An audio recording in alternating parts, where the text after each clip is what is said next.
오늘 말씀은 요한복음 3장 22절 말씀부터 30절 말씀입니다. 우리 한 절씩 읽도록 하겠습니다. 22절 말씀부터 30절. 그 후에 예수께서 제자들과 유대 땅으로 가서 거기 함께 유하시며 세례를 베푸시더라.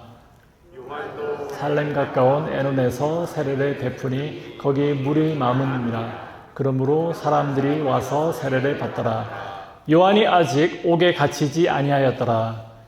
이에 요한의 제자 중에서 한 유대인과 더불어 정결 예식에 대하여 변론이 되었더니 그들이 요한에게 가서 이르되 랍비여 선생님과 함께 요단강 저편에 있더니 곧 선생님이 증언하시던 이가 세례를 베풀매 사람이 다 그에게로 가더이다. 요한이 대답하여 이르되 만일 하늘에서 주신 바 아니면 사람이 아무것도 받을 수 없느니라. 내가 말한 바 나는 그리스도가 아니요 그의 앞에 보내심을 받은 자라고 한 것을 증언할 자는 너희니라. 신부를 취하는 자는 신랑이나 서서 신랑의 음성을 듣는 친구가 크게 기뻐하나니 나는 이러한 기쁨으로 충만하였노라. 함께 읽겠습니다. 그는 흥하여야 하겠고 나는 쇠하여야 하리라 하니라. 아멘. 여러분, C.S. 루이스가 이런 말을 남겼습니다.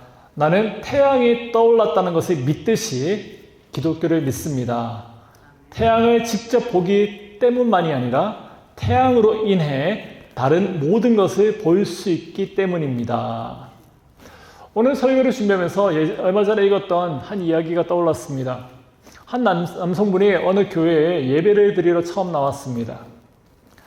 담임 목사님이 예배 후에 인사를 드리려고 다가갔는데 그분은 조금 어색했던지 서둘러 나갔다고 합니다.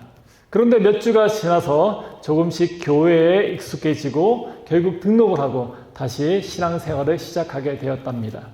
나중에 이야기를 들어보니까 그분은 청년 때까지 교회를 다녔는데 교회 안에서 받은 상처 때문에 오랫동안 신앙을 떠나 계셨던 분이었습니다. 사람들에게 실망하면서 하나님에게까지 마음을 닫고 살아오셨던 겁니다. 그런데 다시 교회로 돌아오게 된 계기가 있었어요. 그분의 어머니가 세상을 떠나신 이후였습니다. 그분의 어머니는 평생 앞을 보지 못하는 장애인이셨어요. 시각장애인이었습니다. 세상의 아름다운 풍경도 사랑하는 아들의 얼굴도 한 번도 눈으로 보지 못했던 그런 분이셨습니다. 그런데 세상을 떠나기 바로 전에 아들에게 마지막으로 보냈던 메시지가 뜻밖에도 찬양 은혜라는 곡의 가사였습니다. 이런 가사죠. 모든 것이 은혜, 은혜, 은혜. 내 삶에 당연한 것이 하나도 없었다. 그런 가사지 않습니까? 저는 이 대목을 읽으면서 한동안 마음이 아련함을 느꼈습니다. 앞을 보지 못하는 삶이 얼마나 힘들었겠어요. 그런데 그분의 마지막 고백은 원망이 아니라 모든 것이 은혜였습니다 라는 감사였습니다. 세상의 빛은 보지 못했지만 예수님만큼은 누구보다도 선명하게 보고 계셨던 겁니다. 예수님의 눈으로 자신의 삶을 바라보니까 지나간 시간도 흘렸던 눈물도 하루하루가 모두 하나님의 은혜로 보였다는 거예요. 그래서 마지막까지 그런 고백을 남길 수 있었던 겁니다. 그리고 그 은혜를 보는 눈이 오랫동안 하나님을 떠나 있었던 아들의 마음까지 다시금 하나님께 이끌었습니다. 여러분, 예수를 믿는다는 것은 단지 종교 하나를 갖는 것이 아니에요.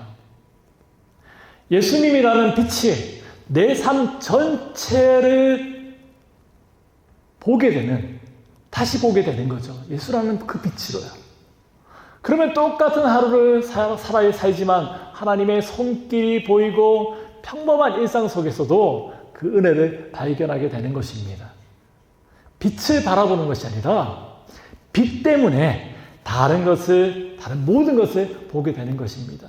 어쩌면 이것이 앞서 말씀드렸던 C.S. 루이스가 말하고자 했던 그런 뜻이 아닌가 싶습니다. 오늘 본문은 바로 그런 사람에 대한 이야기입니다. 예수님이라는 빛을 누구보다 사랑했던 세례 요한에 관한 이야기예요. 빛을 사랑한 사람은 무엇을 보고 어떻게 살아야 할까? 바로 그 문제를 오늘 말씀을 통해서 함께 살펴보기를 원합니다. 첫 번째로 빛을 사랑한 사람은 숫자에 사명을 뺏기지 않습니다. 오늘 본문에서는 가장 인상적인 그 사람 바로 세례 요한이죠. 그런데 지금 그의 주변에 아주 큰 변화가 일어나고 있었습니다. 불과 얼마 전까지만 해도 사람들은 광야까지 몰려가서 세례 요한의 설교를 들었습니다. 죄를 고백하면서 세례를 받기 위해서 먼 길도 마다하지 않았어요. 당시 이스라엘에서 가장 주목받는 그런 영적 지도자는 바로 세례 요한이었습니다. 그런데 어느 순간부터 분위기가 달라져요. 사람들이 하나 둘씩 예수라는 이에게 나아가기 시작했다는 거죠. 이렇게 인기가 한순간에 식어져가는 모습을 보면서 가장 불안했던 사람들이 누구였을까요? 바로 세례 요한의 제자들이었습니다. 26절에 볼까요? 랍비여, 선생님과 함께 요단강 저편에 있던 곧 선생님이 증언하시던 이가 세례를 베풀매 사람이 다 그에게로 가더이다. 아멘. 이 말 한마디 속에 제자들의 그 감정이 고스란히 녹아져 있는 것 같아요. 초조하고 질투가 있고요. 그리고 묘한 어딘가 모르는 서운함까지 담겨 있습니다. 한 가지 흥미로운 점이 있어요. 제자들이 지금 이 말을 하면서 예수님의 이름을 한 번도 부르지 않는다는 거예요. 예수님이라 하지 않고 선생님이 증언하시던 바로 그 사람이라고 하고 있습니다.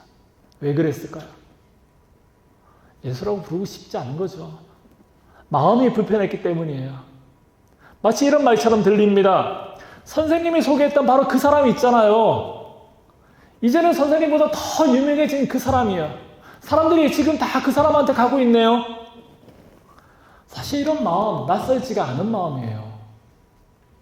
내가 열심히 섬겼던 그 자리에서 사람들이 떠나갈 때 내가 먼저 시작한 일인데 다른 사람이 더 주목을 받을 때 우리 마음속에서도 비슷한 감정이 올라올 때가 있지요.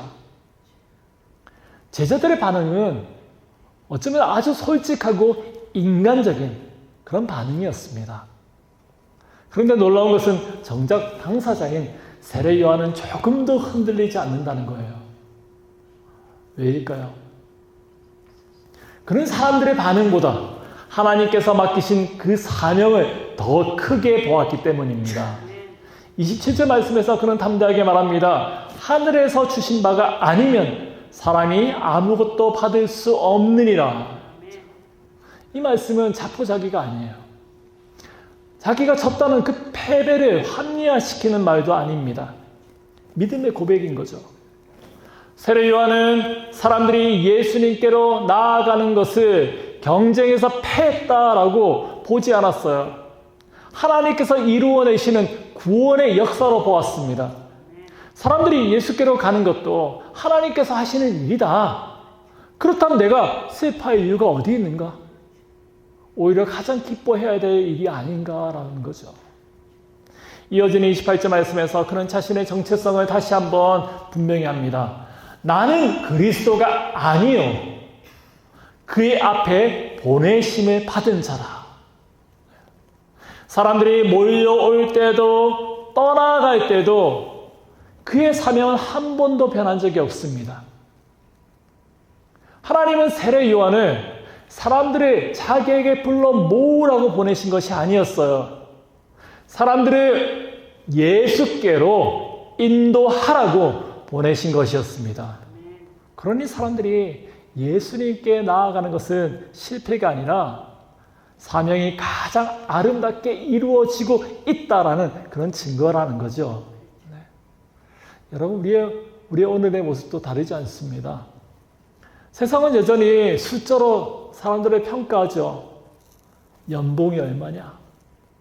성과는 얼마나 내었냐? 매출이 얼마냐? 심지어 교회 안에서도 숫자가 마음을 흔들어 놓을 때가 있어요.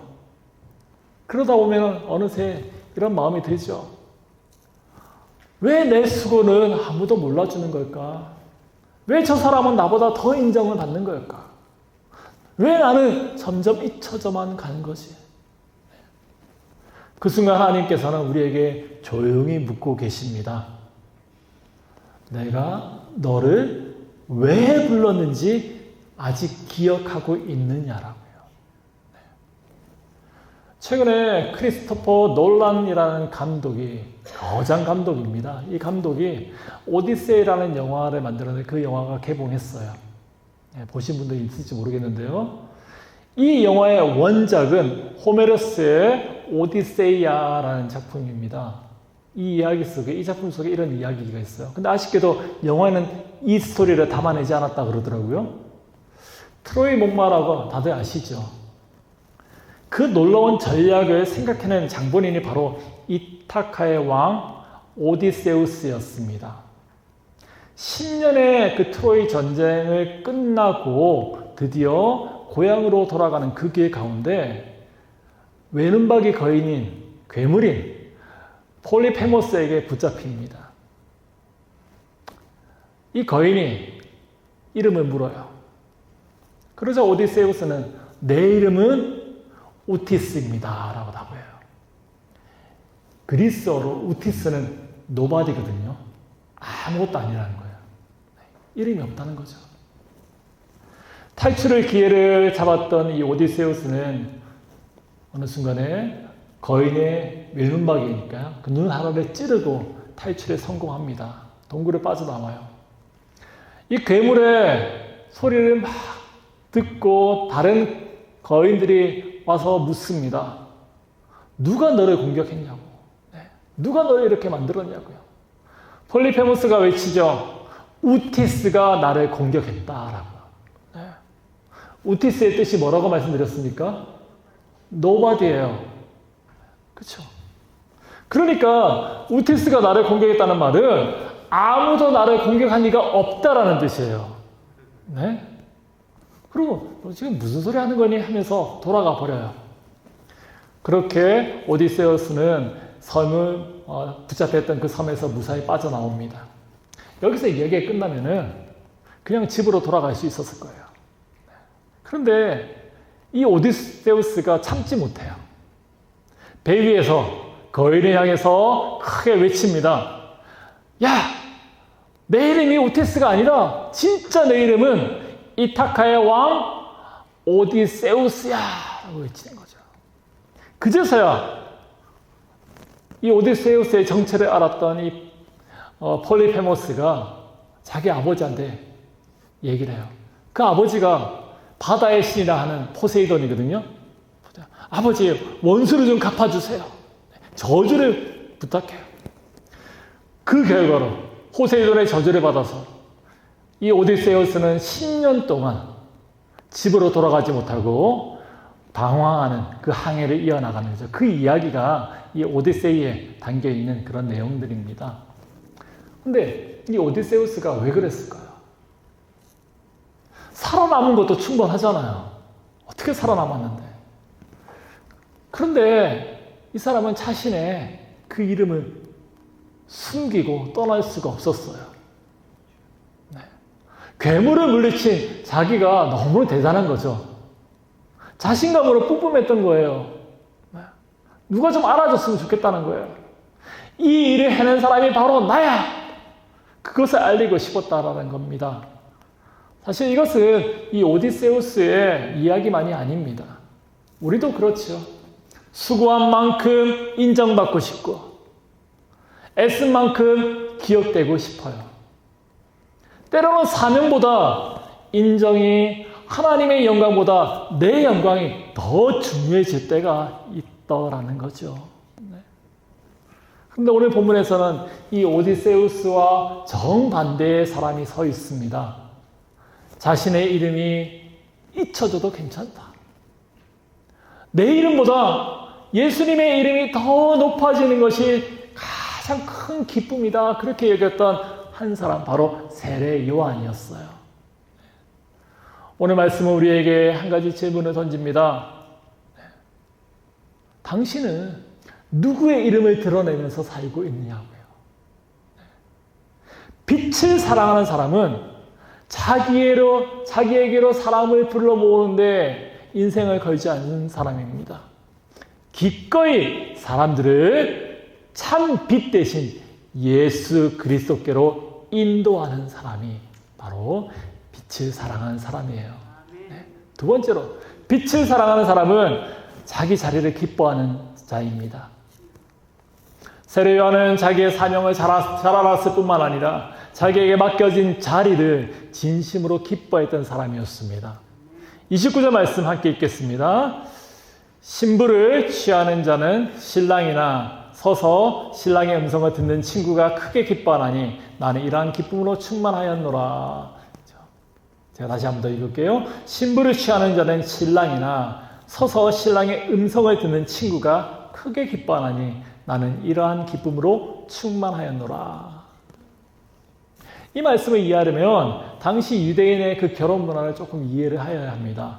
오늘날 결혼식에서 신부들은 그냥 축하해주는 하객이잖아요. 근데 당시에 신랑의 친구는 달랐습니다.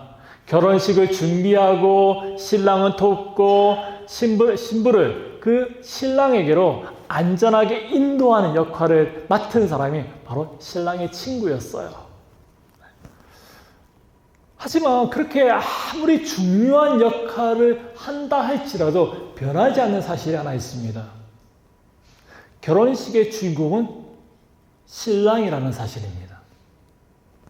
신랑의 친구는 절대로 신랑보다 앞설 수가 없어요. 오히려 신부가 신랑을 만나서 하나 되는 그 모습을 가장 가까이에서 보면서 누구보다도 크게 기뻐하는 이가 바로 신랑의 친구라는 거죠. 네.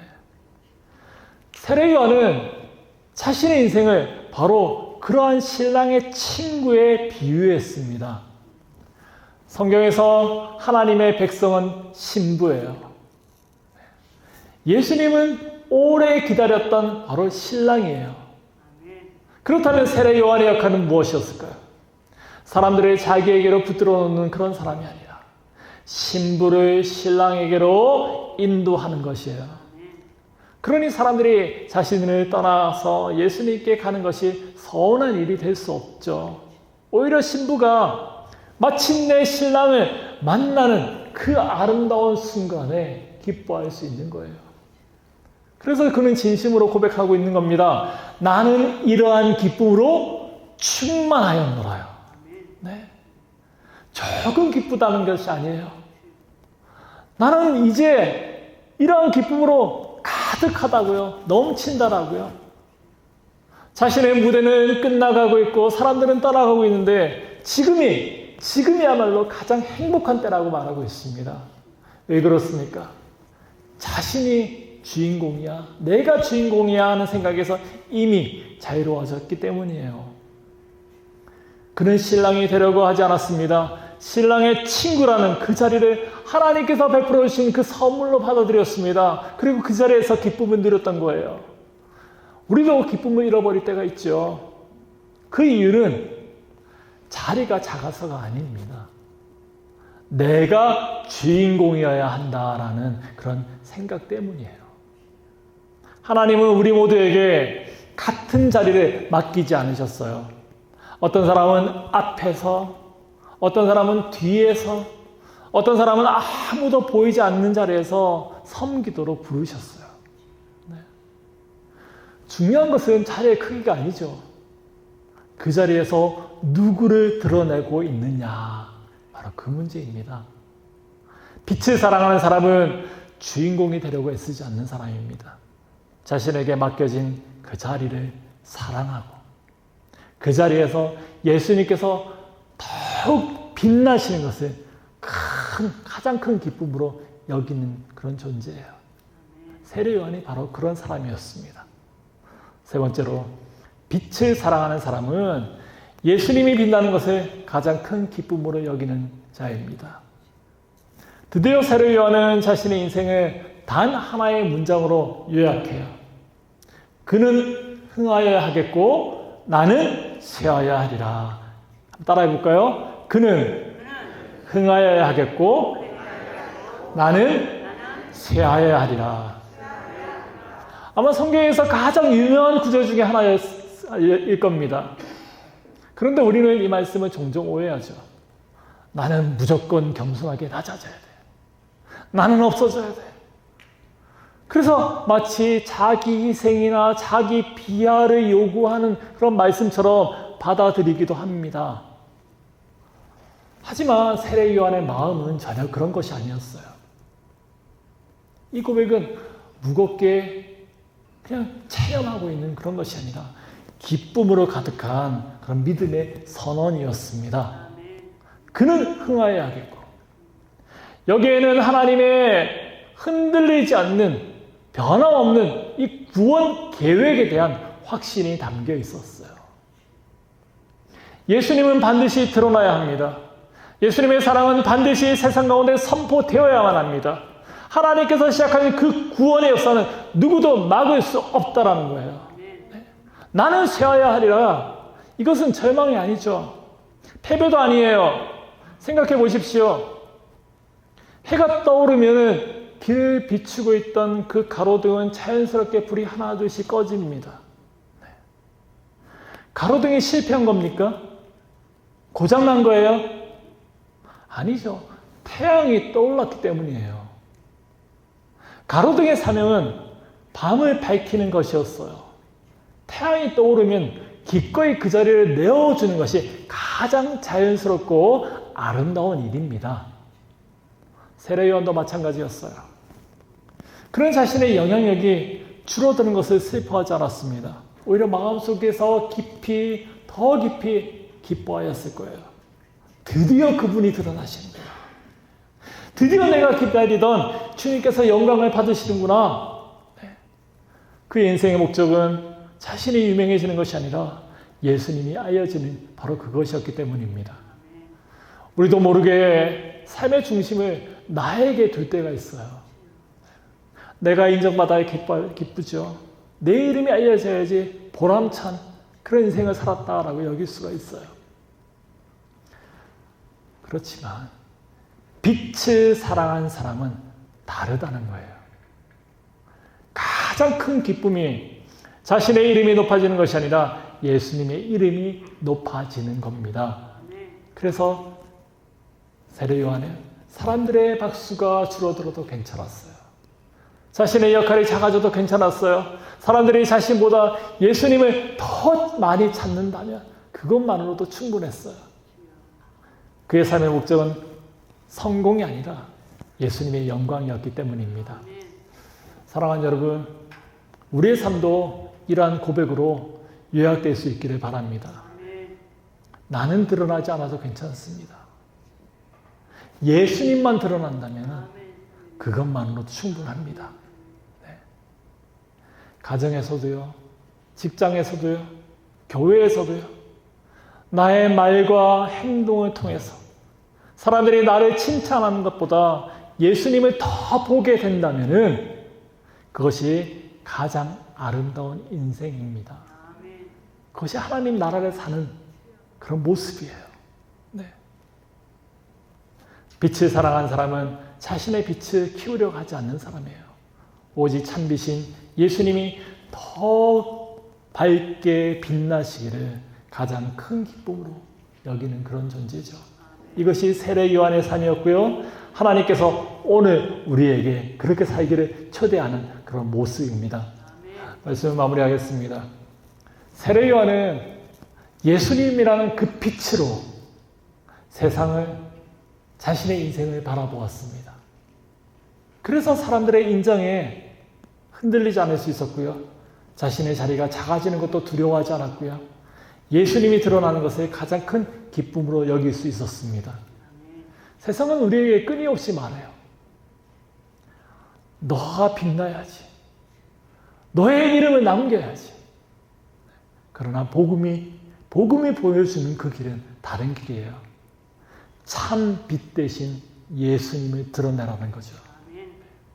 사람들이 나를 기억하는 인생보다 나를 통해서 예수님을 기억하게 되는 인생은 그것이 빛을 사랑하는 사람들의 삶인지 믿습니다.